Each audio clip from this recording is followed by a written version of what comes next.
아버지와 아들이 사막을 여행했습니다. 사막은 불덩이처럼 뜨거웠고 갈 길이 멀었습니다.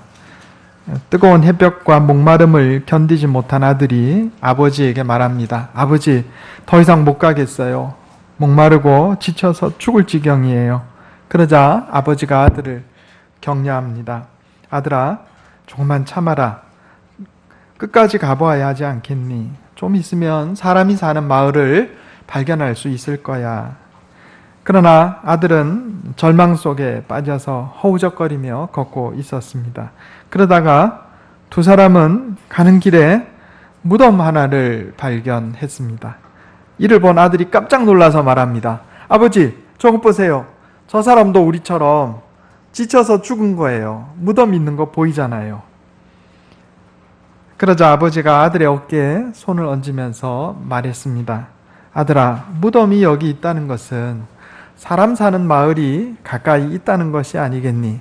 조금만 더 가보자꾸나. 분명히 사람 사는 마을이 나올 거야. 과연 두 사람은 가까운 곳에서 마을을 발견했고, 그래서 도움을 얻어서 힘을 차려 여행을 계속할 수 있었다 하는 이야기입니다. 며칠 전에 뉴스를 보니 우리나라 술 소비량이 많이 늘었다, 이런 소식이 있었습니다. 나라가 어수선하고 또 여러 가지 형편이 어려우니까 사람들이 술을 더 많이 찾게 되는 것 같습니다. 세상을 살다 보면 항상 좋은 일만 생기는 것은 아닙니다. 문제를 만나게 될 때가 있어요. 어려움이 있을 때가 있습니다. 그러나 중요한 것은 그 문제를 대하는 사람의 태도다 하는 겁니다. 어려움이 있고 문제를 만났을 때 낙심하고 절망하고 술을 찾는다면 그 인생은 소망이 없는 인생이지만, 그러나 어렵고 힘든 일 만났을 때에도 희망을 잃지 않고 앞으로 인내하며 나아갈 때 그 사람에게 소망이 있고 희망이 있는 인생이다, 이렇게 볼 수 있습니다. 정약전이라는 분이 있습니다. 우리 정약용의 형제입니다. 1801년도에 신유박해 때 흑산도에 유배돼서 16년을 지냈습니다. 이 신유박해는 기독교인들을 박해한 겁니다.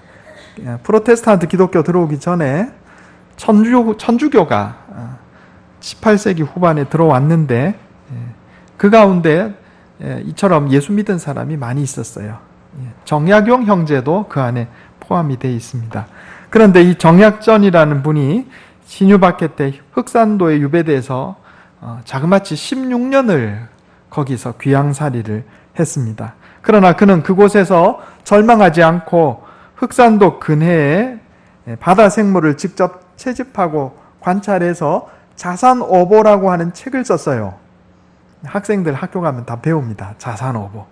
그 내용이 얼마나 정확하고 상세한지 오늘날에도 중요한 자료가 되고 있다고 그럽니다.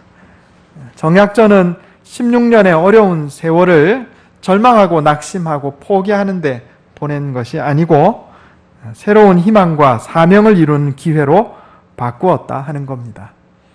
19세기 덴마크의 실존주의 철학자 키르케고르라는 사람이 있습니다. 그가 쓴 대표적인 책이 죽음에 이르는 병이라고 하는 책인데, 그는 이 책에서 사람을 진정 죽음으로 몰고 가는 병은 절망이다 그랬어요. 절망. 그리고 그리스도인들이 믿음 안에서 이 절망을 이겨내면 참된 희망과 삶의 목적을 이루게 된다, 이렇게 썼습니다. 오늘 우리에게 주시는 하나님의 말씀, 예레미야 32장 6절에서 15절, 이 본문 말씀의 배경은 시드기야 10년입니다. 시드기야는 유다의 마지막 왕이에요. 유다의 요시야 왕이 성군이었는데 이 요시야 왕의 셋째 아들이 시드기야입니다. 시드기야는 당시 바벨로니아 제국, 바벨론 제국이 아주 급부상했을 때 참모들의 만류에도 불구하고 이집트와 동맹을 맺고 당시 강성하던 바벨론의 반기를 들었습니다. 그래서 느부갓네살 2세, 바벨론의 느부갓네살 2세의 침공을 받아서 결국 왕위가 폐하여지고 나라가 망하고 말았는데 아주 비참하게 말년을 보냈습니다. 시드기야는 죽기 전에, 끌려가기 전에 두 아들을 처형당하는 걸 눈으로 봐야 됐어요. 그리고 바벨론 제국이 시드기야 두 눈을 뽑고 사슬에 매가지고 포로로 끌고 갔습니다. 그게 언제냐면 시드기야 11년도에 있었던 일입니다. 그러니까 오늘 본문 말씀은 나라가 망하기 직전 시드기야 11년에 1년 전인 시드기야 10년이 오늘 본문 말씀의 배경이에요. 이미 바벨론 군대가 예루살렘 성을 포위하고 있던 상황입니다. 옛날 고대 전투는 성을 점령하는데 포위 작전을 썼어요. 포위해서 물자가 들어오고 나가고 하지 못하게 해서 일단 굶기는 거죠. 그렇게 해서 점령을 했습니다. 바벨론 군대가 예루살렘을 에워싸고 있었고 예레미야 선지자는 유다 왕국이 곧 망할 것이다. 바벨론에 투항하는 것이 하나님의 뜻이다. 이렇게 예언했기 때문에 미움을 사서 매국노로 오해받아서 지금 연금되어 있는 상황입니다. 그런데 어느 날 예레미야 선지자의 사촌 하나멜이라는 사람이 와서 아나돗, 지금으로 말하면 예루살렘 북쪽으로 약 4km 정도 떨어진 지역인데 그 아나돗에 있는 자기의 땅을 사달라고 부탁합니다. 하나님께서는 예레미야에게 그 땅을 사라 이렇게 말씀하셨고 예레미야는 은 17세겔, 당시에는 은을 가지고 무게를 재가지고 이 돈으로 썼어요. 오늘날로 하면 2달에서 석 달이 월급 정도 되는 돈입니다. 2달에서 석 달, 한 700~800만 원 이렇게 보면 되겠습니다.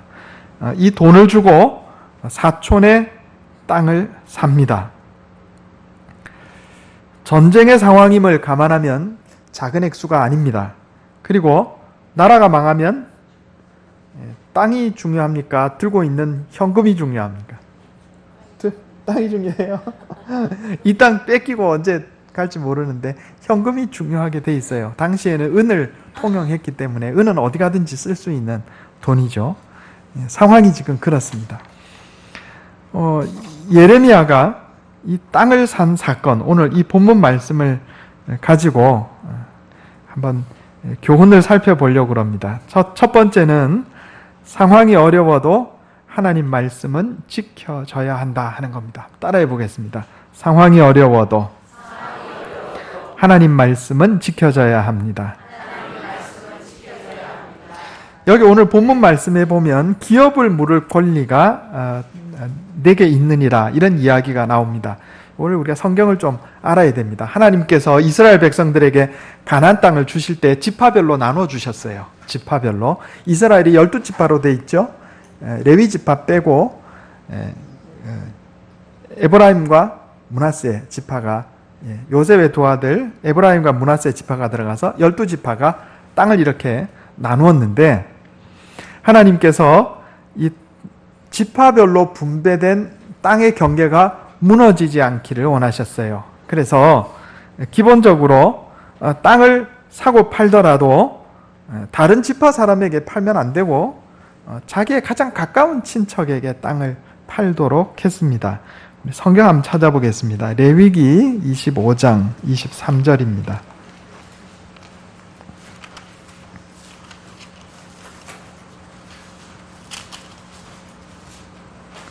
구약성경 185페이지입니다.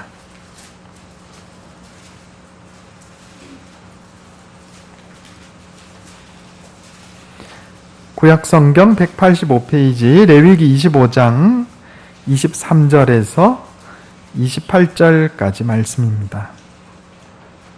제가 한번 읽어보겠습니다. 눈으로 따라 읽어주시기 바랍니다.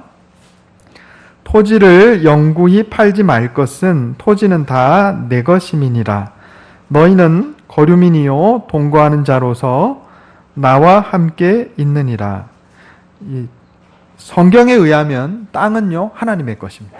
사람이 개별적으로 소유할 수 있는 게 아니에요. 이거는 오늘날 우리 자본주의 사회보다는 공산주의하고 가깝다 이렇게 볼 수가 있겠습니다. 아니 목사님 땅이 하나님 소유인데 어떻게 땅을 사고 팝니까? 여기서 땅을 사고 판다는 것은 땅 자체를 사고 파는 게 아니고 땅의 경작권, 일정 기간 동안의 경작권만 사고 파는 거예요. 이스라엘에 희년이 있습니다. 희년. 제가 좀 더 읽어볼게요. 24절에 너희 기업의 온 땅에서 그 토지 무르기를 허락할지니 만일 내 형제가 가난하여 그의 기업 중에서 얼마를 팔았으면 그에게 가까운 기업 물을 자가 와서 그의 형제가 판 것을 물을 것이요 만일 그것을 물을 사람이 없고 자기가 부유하게 되어 물을 힘이 있으면 그 판 해를 계수하여 그 남은 값을 산자에게 주고 자기의 소유지로 돌릴 것이니라. 그러나 자기가 물을 힘이 없으면 그 판 것이 희년에 이르기까지 산자의 손에 있다가 희년에 이르러 돌아올지니 그것이 곧 그의 기업으로 돌아갈 것이니라. 아멘. 사람이 가장 어려울 때 맨 마지막에 파는 것이 땅이었어요. 이스라엘 지역에서는. 왜냐하면 그 농사지을 땅이에요. 살아가는 터전이잖아요.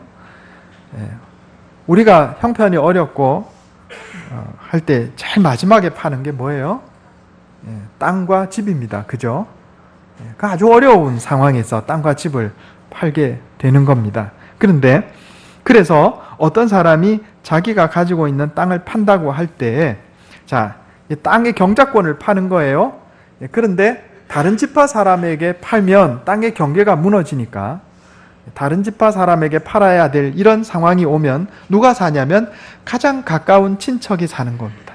그래서 어찌됐든 간에 그 가문이 소유하고 있는 토지는 그 가문 안에 포함되어 있는 거예요.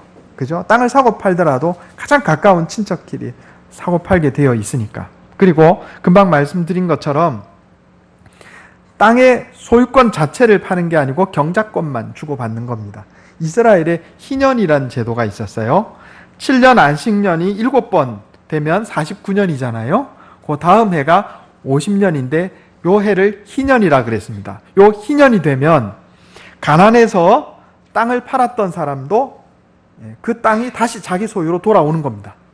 누구에게 그 경작권을 팔았든지 간에 예를 들어서 2030년이 희년이다. 50년마다 돌아오는 희년이다 하면 내가 오늘 땅의 경작권을 다른 사람한테 팔았잖아요. 그러면 2030년 마이너스 2016년에서 14년 동안의 경작권만 파는 거예요. 그러니까 14년이 지나면 그 땅이 다시 내게로 돌아오는 것이다 하는 겁니다. 우리가 요 율법의 말씀을 잘 이해해야 요 말씀이 이해가 갑니다. 그러니까 지금 예레미야의 친척 사촌인 하나멜이 형편이 어려워서 땅을 팔려고 내놓았는데 가장 가까운 친척이 누구예요 지금? 예레미야인 거예요. 그러니까 예레미야한테 와서 땅을 사라 이렇게 얘기를 하는 겁니다. 하나님의 말씀대로 그 하나님께서 정하신 규정대로 지키려면 예레미야가 땅을 사야 돼요 말아야 돼요? 땅을 사야 되는 거예요. 물론 나는 살 돈도 없고 난 죽어도 못 사겠다 그러면 예레미야 다음 사람에게 넘어가는 겁니다. 그런데 그렇게 되면 예레미야는 나쁜 사람이 되는 거예요. 자, 그런데 지금 형편이 어떤 형편이라고요? 전쟁 났잖아요. 전쟁 나서 바벨론 군대가 예루살렘 성을 에워싸고 있어요. 예레미야는 하나님으로부터 계시를 받아서 곧 이 나라가 망한다 알고 있고 대부분의 유대 사람들도 이 나라가 곧 망한다 알고 있는 상황이에요. 이런 상황에서 돈 주고 내 것이 될지 안 될지도 모르는 땅을 사는 게 똑똑한 거예요? 안 사는 게 똑똑한 거예요? 안 사는 게 똑똑한 거죠. 그렇잖아요. 일반적으로 얘기하면 그렇습니다. 일반적으로 얘기하면 이 땅 사는 거 바보예요.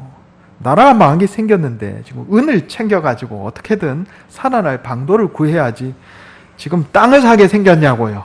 그런데 예레미야는 땅을 샀습니다. 왜 샀을까요? 하나님이 정해놓으신 규정이기 때문에. 하나님이 정해놓으신 규정이기 때문에 상황이 어려워도 하나님 말씀은 지켜져야 하기 때문에 땅을 삽니다. 하나님께서 예레미야에게 이 땅을 사라 말씀하신 것은 어떤 형편, 어떤 경우라도 하나님 말씀은 지켜져야 한다는 것을 이스라엘 백성들에게 깨우쳐 주시려고 이 땅을 살아 하신 거예요. 하나님은 나라가 망하는 순간에도 이스라엘 백성들에게 주셨던 말씀과 규정이 지켜지기를 원하셨습니다. 순종할 형편이 되면, 내가 상황이 되면 순종할게요. 이건요, 온전하지 못한 믿음입니다. 믿음이라고 부를 수가 없어요. 요즘 입시철인데 가끔 제가 전에 섬기던 부목사로 있던 교회에서 그런 일들이 많았어요. 목사님, 지금 제 아이가 고3인데 1년만 봐주세요. 1년만 공부하고 대학에 합격하면 다시 교회 잘 나오겠습니다. 그건 제가 봐줄 게 아니죠. 그죠? 하나님께서 하나님의 백성들에게 주신 10계명 가운데 안식일을 기억하여 거룩히 지키라 그랬어요. 예수님께서 부활하신 날을 우리가 안식일로 지킵니다. 고3이라는 어려운 형편이라고 해서 그것을 어겨도 된다. 그런 거 없어요. 그죠? 순종은요, 형편이 되면 하고 형편이 어려우면 안 하는 게 아니에요. 형편이 되든 안 되든 상황이 쉽든 어렵든 상관없이 하나님께서 정해놓으신 규정을 지키는 것이 하나님을 기쁘시게 하는 일이다 하는 겁니다. 여러분, 이걸 믿으시기 바랍니다. 연초에 우리 교회에 등록하신 가정이 한 가정이 있는데 어머니하고 딸하고 아들하고 등록을 하셨어요. 그런데 그 따님이, 어머님은 초신자인데 따님이 어머님 교회 좀 꼭 다니게 하고 싶어서 우리 교회 등록을 한 거예요. 그런데 이 어머니가 주일날 일을 하셔야 된대요. 좀 형편이 넉넉하지 않으신 것 같아요. 어머니가 주일날 일을 해서 우리가 9시 예배, 11시 예배 있는데 참석한 것은 한 달에 한두 번 겨우 참석할 수 있고 나머지는 새벽에 나오겠습니다. 그러더라고요. 오늘도 새벽에 세 가족이 나왔어요. 주중에 일하고 또 다른 사람 다 쉬는 주일에 일을 해야 되는데 새벽같이 5시에 새벽 예배 나오려면요, 적어도 4시에 일어나서 준비해야 됩니다. 그렇잖아요? 4시에 일어나서 세 가족이 준비해서 깨끗하게 차려입고 새벽 예배 나오는 거예요. 보통 사람들 같으면 형편이 어려워서 주의를 지키기 어렵습니다. 이렇게 할 건데 그렇지 않고 내 형편이 어렵고 힘들어도 내가 주일날 오전 예배 못 나오면 새벽에라도 나와서 하나님 앞에 예배드리고 오늘 하루를 시작하겠습니다. 오늘 주일이니까 주님 앞에 나와서 예배드리고 가겠습니다. 새벽에 나와서 기도하고 가겠습니다. 제가 그 가족 보면서 감동을 받아요. 내 마음에. 예수 믿은 지 얼마 안 된 가정인데도 그 어머니가. 그런데 예수 믿은 지 몇십 년 된 사람들이 주일날 놀러 가야 되겠어요? 예? 아이고. 목사님이 형편이 어려워서, 상황이 어려워서. 아니요. 오늘 말씀 보세요. 형편이 어렵고 상황이 어려워도 하나님 말씀은 지켜져야 됩니다. 보통 사람들 보면 예레미야 바보예요. 그런데 여러분, 하나님은 예레미야와 같이 이렇게 순수한 사람을 쓰셔요. 이렇게 순수한 사람에게 복 주신다고요. 하나님은 살아계세요. 형편이 어렵고 상황이 어려워도 하나님 말씀은 지켜져야 합니다. 두 번째로, 하나님은 우리에게 희망을 선언하십니다. 따라해 보겠습니다. 하나님은 우리에게 희망을 선언하십니다. 예레미야 선지자는 유대 백성들의 주목을 받던 선지자였어요. 하여간 백성들에게 잘 알려져 있던 그런 선지자였습니다. 그는 예루살렘과 유대 왕국의 멸망을 선언했고, 더 나아가서 그러나 멸망으로 끝나는 것이 아니고 다시 70년이 지나면 포로로 갔던 나라에서 이 땅으로 돌아올 것이다. 그것도 예언했던 분이 바로 이 예레미야 선지자입니다. 그리고 오늘 본문 말씀 바로 조금 전에 예레미야 29장 한번 보겠습니다. 예레미야 29장 10절에서 13절입니다.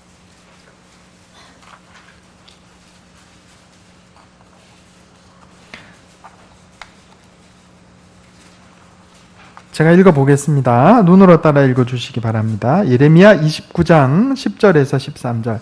여호와께서 이와 같이 말씀하시니라. 바벨론에서 70년이 차면 내가 너희를 돌보고 나의 선한 말을 너희에게 성취하여 너희를 이곳으로 돌아오게 하리라. 여호와의 말씀이니라. 너희를 향한 나의 생각을 내가 아나니 평안이요 재앙이 아니니라. 너희에게 미래와 희망을 주는 것이니라. 너희가 내게 부르짖으며 내게 와서 기도하면 내가 너희들의 기도를 들을 것이요 너희가 온 마음으로 나를 구하면 나를 찾을 것이요 나를 만나리라. 아멘. 하나님께서 예레미야 선지자를 통해서 이스라엘 백성에게 선포하신 것은 예루살렘의 멸망, 유다의 멸망으로 끝난다 이게 아니에요. 지금 예루살렘이 망하고 유다가 망하겠지만 그것으로 끝이 아니고 70년이 지나면 다시 이곳으로 돌아오게 될 것이다. 내가 너희에게 선언하는 것은 재앙이 아니고 평안이다. 미래와 희망을 주는 것이다. 이렇게 말씀하고 계신 겁니다. 자, 바벨론 군대가 예루살렘 성을 포위해서 나라가 언제 망할지 모르는 이 순간에 예레미야 선지자가 땅을 삽니다. 그러면 예루살렘 성읍 안에 모든 사람들에게 이 소문이 퍼져나갈 거 아니에요. 예레미야 선지자가 땅을 샀다더라. 지금 바벨론 군대가 포위하고 있어서 언제 망할지 모르는 상황인데 예레미야 선지자가 땅을 샀다더라. 아, 우리가 바벨론 때문에 나라가 망해도 이게 끝나는 게 아니구나. 예레미야 선지자가 예언하신 것처럼 70년이 지나면 다시 이 땅에 돌아올 수 있겠구나. 예레미야 선지자가 땅을 사는 걸 보니 과연 그 말씀이 맞구나. 이렇게 이스라엘 백성들이 받아들이지 않았겠습니까? 하나님께서는 예레미야 선지자를 통해서 유대의 멸망만 예언하신 것이 아니고 회복을 예언하시고 미래의 희망을 선포하신 것입니다. 지금 우리나라가 여러 가지로 어렵습니다. 대통령을 비롯해서 정치 지도자들의 스캔들 때문에 내적으로 혼란하고 또 외적으로 굉장히 외교적으로 어려운 상황입니다. 경제 성장 동력이 둔화되고 문제가 쌓여 있다 하는 겁니다. 나라만 어렵나 교회도 어려워요.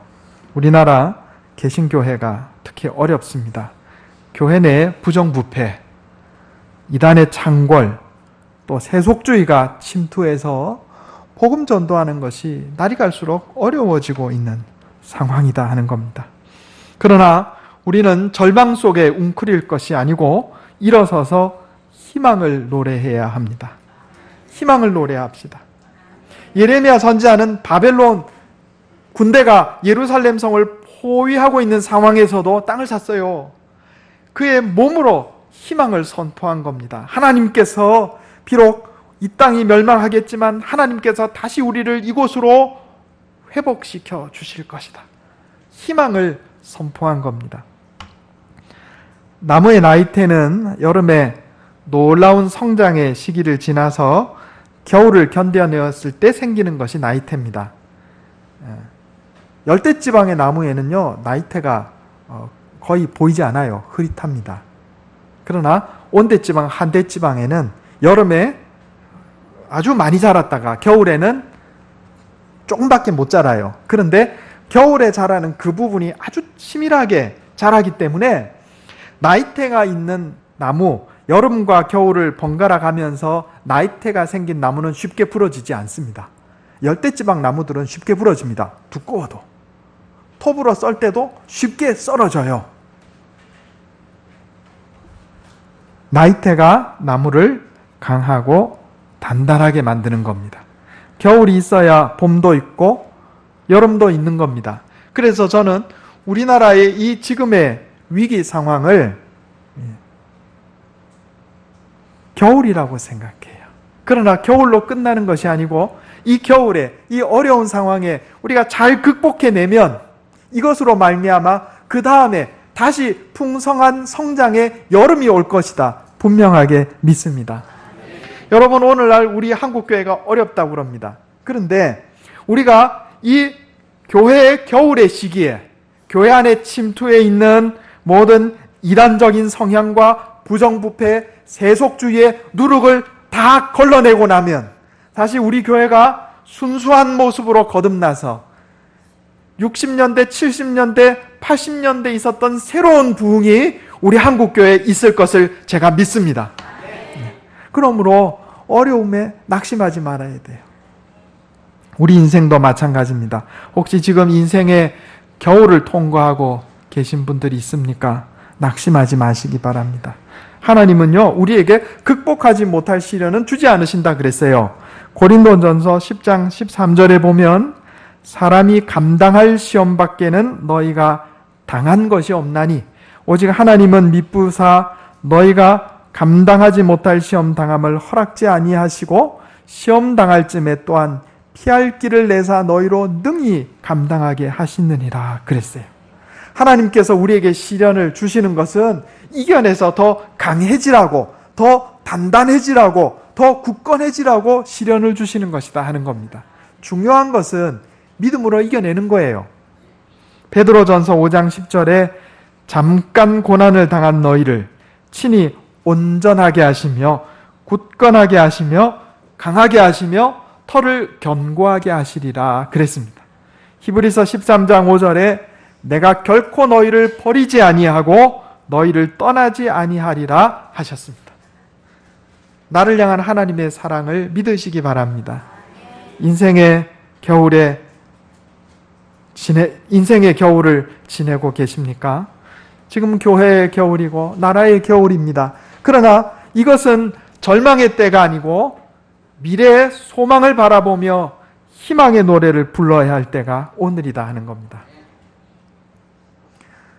제가 오늘 밤에 다 촛불 들고 저기 서면에 가시라 이런 말씀 드리는 게 아닙니다.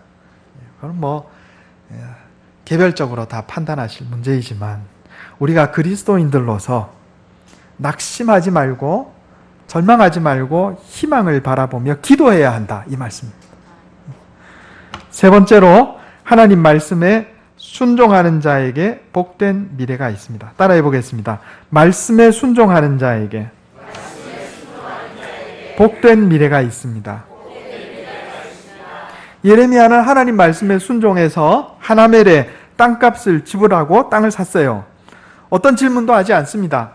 나라가 망하는데 지금 땅이 무슨 소용입니까 하나님? 내가 지금 이걸 사야 되겠어요? 이런 얘기 안 합니다. 그저 하나님께서 사라 하시니까 하나님 말씀인 줄 알고 삽니다. 하나님 한 2, 3년 후에 사면 안 될까요? 그런 얘기 안 합니다. 그냥 순종합니다. 신실한 신앙인의 순종에는 조건이 없습니다. 내 생각, 내 판단, 내 기호, 좋아하는 것, 안 좋아하는 것 내려놓고 순종하는 것이 신앙이다 하는 겁니다. 성경을 한번 살펴봅시다. 순종하지 않고 복받은 사람이 있습니까? 없어요. 하나님 말씀을 아멘하고 받아들이고 우리에게 주신 계명대로 형편과 상황이 어렵더라도 순종하는 사람이 복받아요. 순종 안 하고 기적 체험한 사람 성경에 있나요? 없어요. 순종하는 자가 기적을 체험합니다. 순종 없는 능력이 없어요. 순종할 때 하나님의 능력이 나타나는 거예요. 제가 지난번에도 말씀드린 것처럼 이거 우리에게 달려있는 거예요. 신명기 30장 15절에 보면 보라, 내가 오늘 생명과 복과 사망과 화를 내 앞에 두었나니 그랬어요. 한쪽에는 생명과 복을 두고 한쪽에는 사망과 화를 두었는데 네가 선택해라 이거예요. 우리가 순종을 선택하면 하나님께서 우리에게 생명과 복을 주실 것이요. 아이고 형편이 어려워요. 상황이 안 돼요. 다음에 하면 안 될까요? 이렇게 불순종하는 자는 사망과 화가 있다. 분명하게 말씀하셨습니다. 그래서 어렵고 힘든 형편에도 순종하는 자는 하나님으로부터 복을 받고 기적을 체험하고 하나님의 능력을 체험하고 그러면 더 믿음이 성장하고 이걸 제가 축복의 선순환이라 그랬어요. 그죠? 그런데 하나님 말씀이 내게 주어졌는데도 불구하고 불순종하면 하나님의 능력을 체험 못하고 그럼 믿음이 더 떨어지고 믿음이 더 떨어지면 더 순종 못하고 이건 저주의 악순환이라 그랬습니다. 얼마 전에 인터넷 개인 블로그에서 재미있는 글을 보았어요. 블로그 개설자가 사람들에게 질문을 하고 대답을 댓글로 좀 적어달라고 이렇게 요청을 했습니다. 질문이 뭐냐면 이겁니다. 만약 당신이 다시 태어난다면 그리고 태어날 나라를 고를 수 있다면 두 경우가 있습니다. 하나는 한국은 내 마음대로 선택할 수 있어요. 우리 한국에 태어나는 거. 또 하나는 한국 외에 다른 나라에 태어나는 건데 요거는 그 나라 인구수에 비례한 확률로 태어난다 하는 거예요. 둘 중에 어느 걸 선택할 거냐? 한국에 태어날 거냐? 아니면 한국 이외에 다른 나라에 태어나는데 요거는 확률이 그 나라 인구수에 비례한다. 밑에 답글이 쭉 달렸어요. 계산도 합니다. 세계 인구가 70억인데 중국과 인도를 합치면 약 27억 명. 그래서 만약에 내가 한국을 택하지 않고 랜덤 무작위를 한국 외에 다른 나라 무작위를 택할 경우에 중국과 인도에 태어날 확률이 한 40%. 한국을 포함해서 한국은 제외했다고 했으니까 한국보다 더 좋은 나라에 태어날 확률은 10%. 한국보다 못한 나라에 태어날 확률이 90%. 그 중에 중국, 인도에 태어날 확률이 40%. 한국보다 나은 나라에 태어날 확률은 10%. 딱 한 명 빼고 나머지 모든 사람이 수십 명이 댓글을 달았는데 모든 사람이 그래도 나는 한국에 태어날란다. 이렇게 답글을 쓴 것을 제가 보았습니다. 요즘 젊은이들이 헬조선이라 이런 말을 씁니다. 무슨 뜻이에요? 헬은 지옥입니다. 조선은 우리나라인데 지옥 같은 우리나라 이런 뜻입니다. 우리나라는 전 세계 10% 안에 드는 좋은 나라인데 왜 스스로 우리나라를 헬조선이라고 부를까요? 제가 아무리 생각해 봤어요. 기대 수준이 너무 높아서 그래요. 우리가 비교하는 나라는 미국, 일본, 영국, 프랑스. 자꾸 우리나라를 그 미국, 영국, 일본, 프랑스 이런 세계 최고 선진국들하고 비교를 하니까 자꾸 못해 보이는 거죠. 그것도 각 나라별로 비교하는 게 아니고 각 나라에서 제일 잘하는 것들만 쭉 뽑아내가지고 여기다 올려놓고 우리나라를 자꾸 여기다 비교를 하는 거예요. 그러면 자꾸 불평불만이 생기게 돼 있죠. 기대 수준은 높으나 현실이 거기 따라가지 못하기 때문이다 하는 겁니다. 얼마 전에 뉴스에서 그런 기사를 봤어요. 외국의 뉴스인데 한국에 지금 어려운 상황인데 이렇게 제목을 달았어요. 정직한 국민, 부패한 정치인, 부패한 지도자들. 왜 정직하냐? 그 내용을 써놨어요. 한국에서는 식당 같은 데 가서 지갑을 놓고 나와도 거의 100% 지갑이 다시 주인한테 돌아온답니다. 아니, 그거 당연한 거 아니에요. 우리는 당연한데 외국에는 안 당연해요, 이게. 전에 유튜브에서 어떤 외국인 청년이 실험을 하는 걸 봤어요. 외국인 청년이 한국에서 실험을 합니다. 자기 호주머니 뒤에다가 지갑을 넣고 이 길을 가다가 슬쩍 떨어뜨렸어요. 우리나라 이제 도심지 서울에 여기저기를 걸으면서 슬쩍 떨어뜨렸어요. 그리고 옆에서 몰래 이건 촬영하고 있습니다. 그러니까 뒤에서 따라가던 사람들이 예외 없이 100% 주워다가 어이 여보세요, 당신 지갑 떨어졌어요. 그래갖고 돌려줬단 말이에요. 그리고 그 청년이 거기다 놀라운 나라다 이렇게 썼어요. 아이 당연하지 뭘 놀라운 나라예요. 우린 당연한데 미국만 가도 50%가 어려울걸요. 뒤에 가는 사람이 죽고 싹 살펴고 자기 호주머니에 넣고 간단 말이에요. 헬조선이라고 하는 말 속에는 낙심과 절망과 패배주의가 숨어 있습니다. 우리 그리스도인들은 그런 말, 그런 생각에 점령당하지 말아야 합니다. 오늘 우리가 사는 세상, 우리나라 여러 가지 어려운 일도 있고 불만스러운 일도 있고 그럴 겁니다. 그러나 그럼에도 불구하고 우리의 어려움과 혼란과 이 시련을 잘 이겨내면 하나님께서 우리에게 복을 주신다는 것을 기억해야 하겠습니다. 그러므로 우리는 어려운 형편, 괴로운 상황 가운데서 낙심하지 말고 희망을 선포합시다.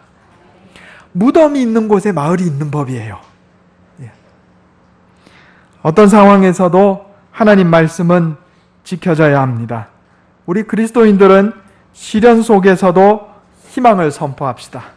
말씀에 순종할 때 하나님께서 우리에게 복을 주시고 기적을 주시고 하나님의 능력을 나타내십니다. 그래서 하나님 말씀에 순종함으로 희망을 선포하고 나아가는 저와 여러분 다 되시기를 예수님의 이름으로 축원합니다. 기도하겠습니다. 하나님, 나라가 어렵습니다. 교회가 어렵습니다. 우리 가정에도 이런저런 어려움들이 있습니다. 그러나 이 어려움 속에서 낙심하거나 절망하거나 넘어지지 말게 하시고 바벨론 군대로 포위된 예루살렘 성읍 안에서 새로운 땅을 샀던 예레미야 선지자처럼 우리도 희망을 선포하며 희망을 노래하게 하여 주시옵소서. 상황이 어려워도 하나님 말씀은 지켜져야 함을 깨우쳐 주시니 감사합니다. 어떤 어려운 형편과 상황 가운데서도 주님 내게 주신 말씀과 규정을 지키며 살게 해 주시옵소서. 우리를 향하신 하나님의 놀라운 사랑을 깨닫고 하나님 나에게 재앙을 선언하신 것이 아니라 희망을 선언하시고 복을 선언하신 것을 깨닫게 하여 주시옵소서. 하나님 결코 나를 버리지 않는다 말씀하셨사오니 주님 손 붙잡고 나아가기를 원합니다. 하나님 말씀에 순종함으로 하나님 내게 베풀어 주시는 기적과 놀라운 능력을 체험하게 하시고 주님 내게 주시는 풍성한 복을 누리며 살게 하여 주시옵소서. 이것이 내 힘과 능력으로 되지 않음을 고백합니다. 날마다 말씀으로 나를 깨우쳐 주시고 성령으로 손잡아 인도하여 주시며 순종의 길로 나가게 해 주시옵소서. 희망을 노래하며 나아가게 해 주시옵소서. 우리 주 예수님의 이름으로 간절히 기도하옵나이다. 아멘.